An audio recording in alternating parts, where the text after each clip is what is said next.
Boa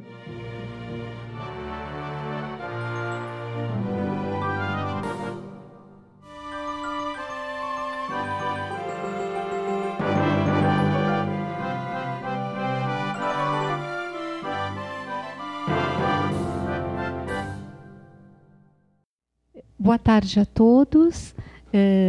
Em primeiro lugar, eu gostaria de agradecer ao convite para compor essa mesa, dizer da minha alegria de compartilhar essa mesa aqui com os meus colegas, professora Maria da Graça, professor Antônio Bartolomé, professora Regina, e congratular a comissão organizadora pela excelência do evento.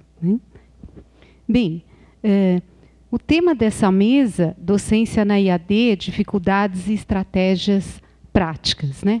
Então, dentro desse tema, eu vou me ater a uma questão que me parece um tanto basilar na dinâmica de trabalho afeita à educação online, que é a metodologia de mediação online, né? Então, para isso, eu vou falar rapidamente sobre 3 tópicos. Falar rapidamente sobre a IAD no contexto da cibercultura, falar um pouquinho do potencial dialógico da cibercultura para a educação, né? E, por fim, vou falar um pouquinho do objeto maior da fala de hoje, que é a mediação online, né? Então, que dizer da IAD no contexto da cibercultura, né? Para isso, eu me amparo nas ideias de alguns teóricos, como Castells, Johnson, Levi, Santaella, aqui no contexto brasileiro, né? Para a gente refletir um pouquinho sobre o quanto, nessa cultura da virtualidade real, a gente assiste a uma integração da comunicação eletrônica, ao fim da hegemonia da audiência de massa, fim no sentido não que ela deixe existir, mas a hegemonia, né? E o surgimento das redes interativas. Portanto, as interfaces digitais, elas acabam impactando profundamente o modo como nós, como sujeitos sociais, pensamos e nos comunicamos, né, na contemporaneidade. E aí, também, me valendo das ideias desses teóricos, eu trago aqui aquela reflexão que todos sabem, né, de que, fazendo uma analogia ao papel da escrita, ao papel da imprensa, né, as tecnologias da informação e comunicação, elas realmente trazem um novo modo de pensar o mundo, né, e de conceber essas relações com o conhecimento. Levi, por exemplo, nos lembra de que a simulação é um modo de conhecimento bem específico da cibercultura, né? E ela tem um papel fundante aí para uma série de questões no âmbito educacional, né? E a professora Lúcia Santaella destaca o papel da interação, dizendo que ela está, aí eu vou me valer até da expressão que ela usa, na medula dos processos cognitivos nos ambientes de rede, né? Portanto, o que a gente percebe nesse contexto da cibercultura, lógico, a emergência das redes sociais e também das comunidades de aprendizagem, né? E nesse sentido, precisamos parar para pensar um pouquinho sobre o aspecto relacional dessas interações no contexto da segunda geração da web, né? Então, há desdobramentos da Web 2 para as questões afeitas à aprendizagem, né? E para isso, a gente pode pensar um pouquinho no potencial dialógico da cibercultura para as questões educacionais. A cibercultura, ela acaba desvelando para nós, educadores, uma série de desafios e também possibilidades para as questões afeitas à aprendizagem, né? Desafios, a cibercultura, ela nos desafia a pensar em novas metodologias de ensino e aprendizagem, né? Justamente pelo potencial dialógico que ela oferece. E, nesse sentido, lógico, se eu estou pensando no potencial dialógico da cibercultura, eu estou pensando num aluno que assume ali um papel ativo e interativo no processo de construção do conhecimento, né? E, nesse sentido, a relação ensino e aprendizagem ela acaba se efetivando justamente como desdobramento dessa compatibilidade entre os objetivos, os conteúdos e os projetos que são compartilhados, né? Neste âmbito do potencial dialógico da cibercultura, alunos e professores são sujeitos sociais que acabam se constituindo como seres interatuantes, né? Aí, a constituição das identidades desses dois sujeitos sociais, ela acaba ocorrendo em meio aos intertextos. E, portanto, o processo de ensino e aprendizagem se ergue em meio a uma dinâmica comunicacional em que a interação, seja entre alunos e professores, seja entre pares, né, alunos, professores, ela está no bojo de toda essa dinâmica, né?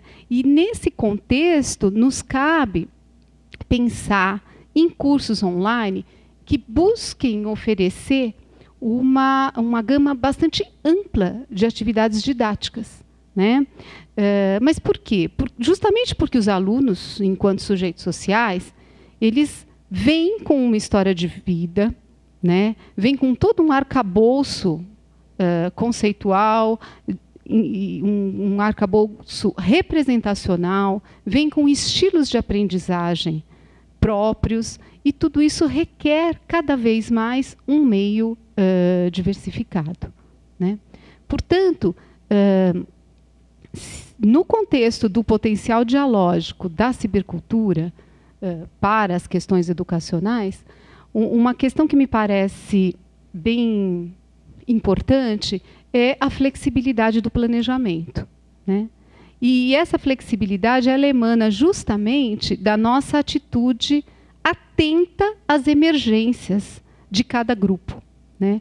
Se a gente pensa no contexto da IAD, agora eu vou falar a partir da minha vivência, né, na Universidade Federal, então na questão da UAB, nos polos, né? Então você faz um planejamento, mas cada polo tem características próprias, né? E você está atento às emergências das especificidades de cada circunstância regional, né?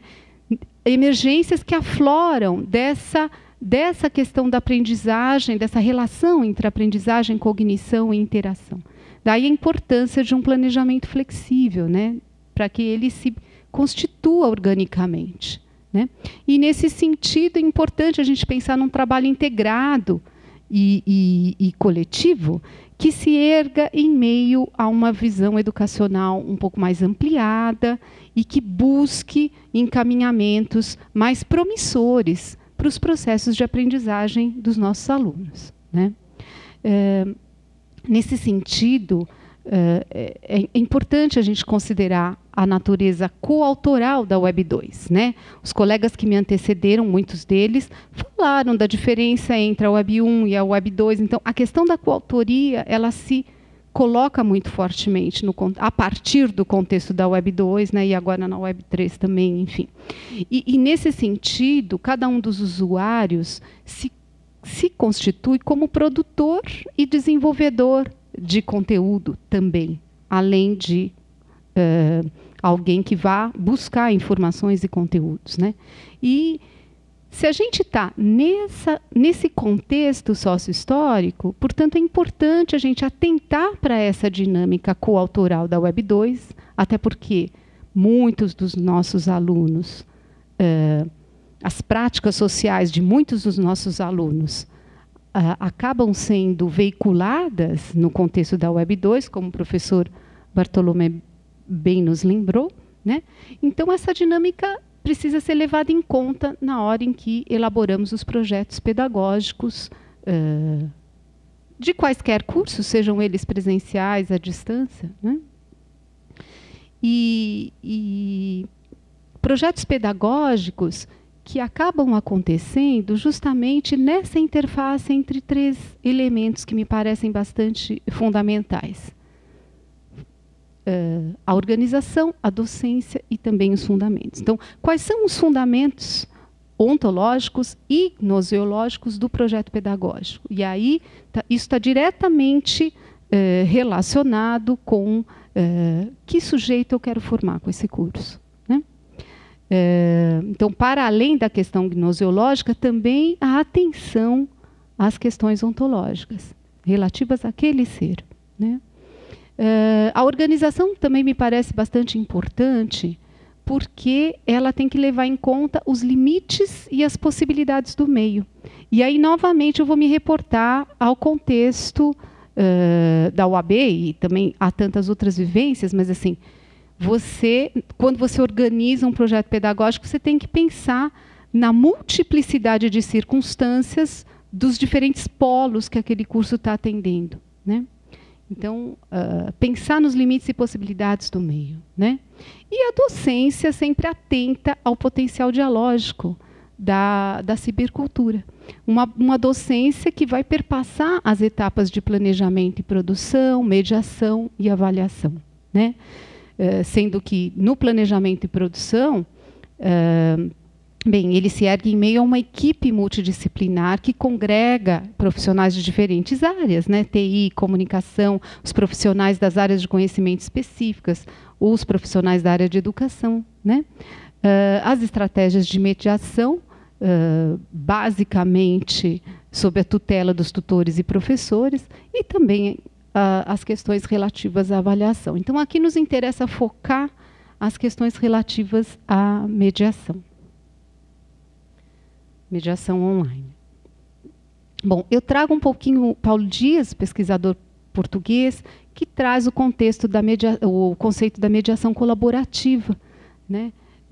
Então, a importância de uma mediação voltada para a partilha de interesses, né?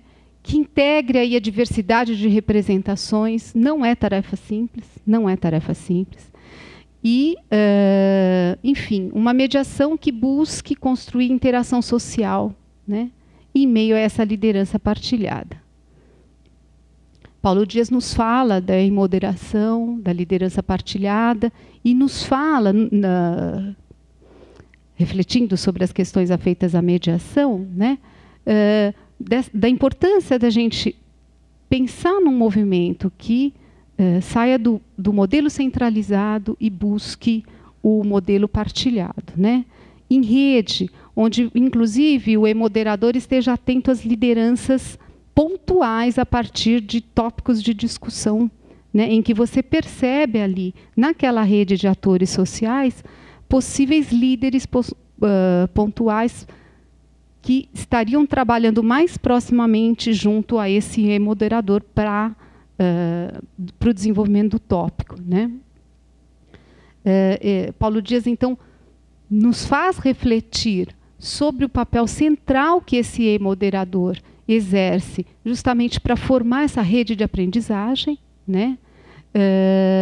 E o conceito de liderança partilhada que ele desvela para a gente está muito relacionado à questão da aprendizagem como um processo de negociação de sentido. E aí, Paulo Dias assevera a necessidade de colocarmos um acento nas formas de participação, mais do que nas formas de regulação. Uma outra questão que me parece também contundente, para a gente falar das estratégias de mediação online, e aí eu trago as gaúchas Carla Valentina e Léa Fagundes, que, apoiadas em Duff, falam sobre as tarefas convergentes e divergentes, né? Então, basicamente, as tarefas convergentes, elas se centram na solução de problemas e elas contribuem muito para o estabelecimento de redes cooperativas que buscam a construção do conhecimento. As tarefas divergentes estão mais centradas no debate informal, e isso é super importante para o estabelecimento de identidade e vínculo. Então, na e-moderação, você tem que estar atento tanto às tarefas convergentes quanto às tarefas divergentes, né? Isabel Soares traz, em relação ao texto conversacional, que é o texto que a gente tem né? Seja na oralidade, em webconferência, seja na escrita síncrona em chat, ou blog, fórum, enfim, você tem sempre ali o quê? Um texto conversacional, e você vai moderar a partir deste texto conversacional, né? E Isabel Soares lembra que o texto conversacional, ele se ergue em meio a uma constante mudança, permuta mesmo, entre os papéis de emissor e receptor, né? E o discurso, ele é feito ali numa construção coletiva, né? E o e-moderador, nesse mar que aparentemente parece caótico, ele vai buscar, junto com o grupo, uma coerência textual, né? Para que tudo aquilo faça sentido, e para que os alunos consigam atribuir sentido e significado ao texto conversacional, né? E Isabel Soares coloca o quanto esse texto conversacional está marcado pela espontaneidade, pela improvisação, né? O quanto o encadeamento sequencial ele é bem flexível, né? E é em meio a essas características que o e-moderador busca uma coerência nesse texto, né? Levinson também coloca em relação que nas trocas verbais há sessões de abertura, desenvolvimento dos tópicos conversacionais e as sessões de fechamento. Então, no momento em que eu estou na mediação online, estar atento a essas etapas, né, talvez me dê um pouco mais de arcabouço para que a minha e-moderação seja um pouco mais profícua e que, por conseguinte, os alunos consigam atribuir mais sentido e significado àquele texto conversacional, né? A questão dos pares adjacentes também me parece bem fundamental na discussão da mediação online, porque esse conceito está na origem das regras de sequenciação, né? Os pares adjacentes, eles são, na verdade, a unidade fundamental do texto conversacional, e você tem que estar atento a esses pares adjacentes e, muitas vezes, a partir dali, motivar os alunos no estabelecimento desses pares adjacentes, né? Uma outra questão importante, quando a gente fala de metodologia de mediação online, é estar atento à necessidade, ao melhor momento da gente fazer as inserções e as reformulações, né? Então, as inserções, quando muitas vezes eu até promovo uma suspensão temporária do tópico em desenvolvimento, né? Mas elas são muito válidas para facilitar a compreensão do parceiro, né? Para provocar o interesse do interlocutor. E já as reformulações, elas acontecem justamente quando você repete, quando você faz uso de paráfrases, e elas são importantes para reforçar a argumentação, né? Para facilitar a compreensão e, muitas vezes, para corrigir eventuais lacunas conceituais, imprecisões conceituais, né? Então, com base nesse quadro teórico de referência, a gente defende a ideia de que na formação online é muito importante um trabalho criterioso com a linguagem veiculada nos ambientes, não só nos ambientes virtuais de aprendizagem como o Moodle, mas nos ambientes de modo geral, né?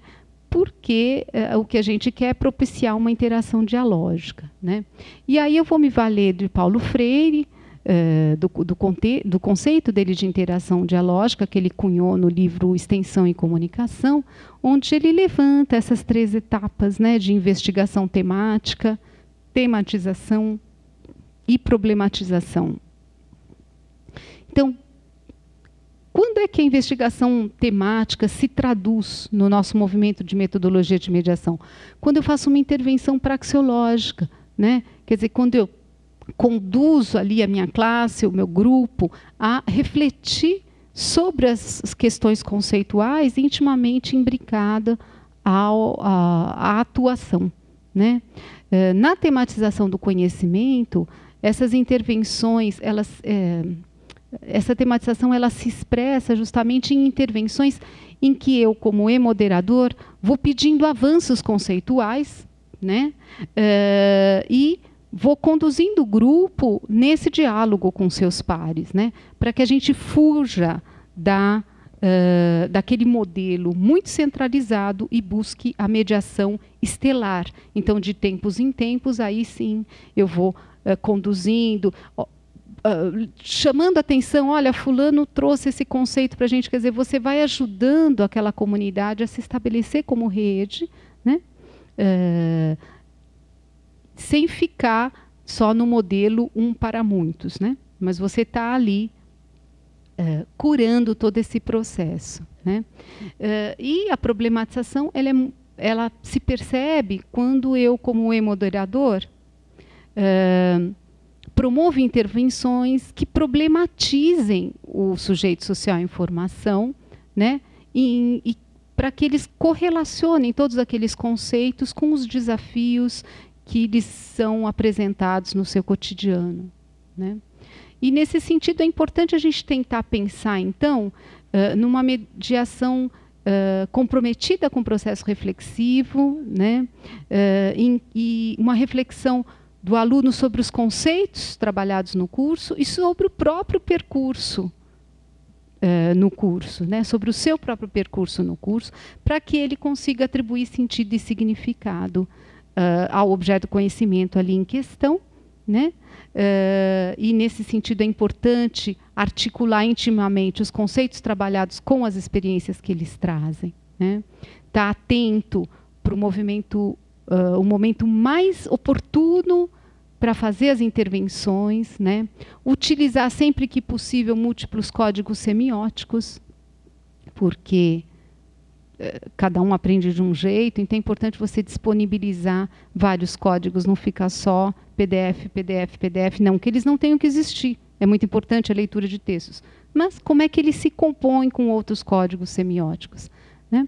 Enfim, buscar viabilizar a construção de um grupo de aprendizagem colaborativa, né? Focando não somente nas intervenções conceituais, reflexivas, mas também buscando contribuir para o estabelecimento de vínculos, né? Lembram-se das tarefas divergentes? Porque o estabelecimento de vínculos ele é basilar para a constituição dessa rede. O que a gente quer, né, é formar uma comunidade de aprendizagem. Então, o curso terminou e a comunidade continua, né? Se aquele grupo de alunos deixar de se falar e de interagir depois que terminar o curso, a gente não conseguiu construir uma comunidade de aprendizagem, né? Então, basicamente, eu gostaria de terminar minha fala resgatando um pouquinho, então, que em relação ao tema da mesa, docência na EAD, dificuldades, estratégias, práticas, o que eu trouxe para vocês foi um olhar sobre metodologia de mediação online, que me parece um dos pontos aí que chama mais atenção no contexto da educação online, e continuar a conversa com vocês. Muito obrigada.